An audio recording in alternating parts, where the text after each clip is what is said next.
Hey guys, today I want to show you how to quickly and safely remove these sills here. If you remember before, I've mentioned how you just need a trim tool.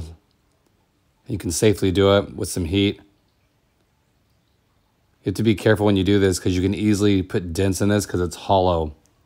So all you do is wedge it underneath and you go side to side with it, and you're kind of cutting the 3M tape.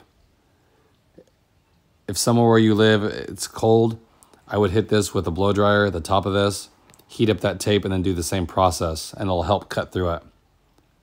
But work going side to side.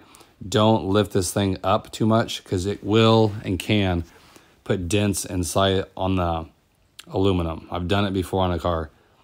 I thought it's just plastic, right? So you lift up on it, and when you take this off, you'll have little creases on the metal, and you'll never fix that. Then you'll have to put another one on to kind of cover it. But see, I just worked it all the way around.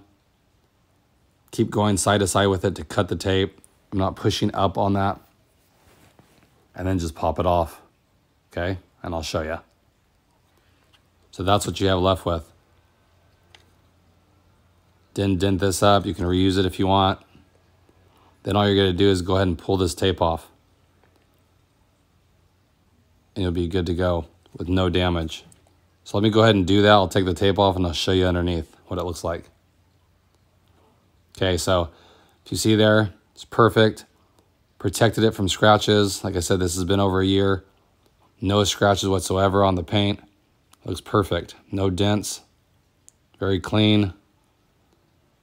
I always highly recommend putting the sill protectors down. Not only do I think they look good, it dresses it up, the just blank piece of metal, but it does protect it a lot. And if you don't want anything, I would put clear vinyl on it just because you do kick that all the time.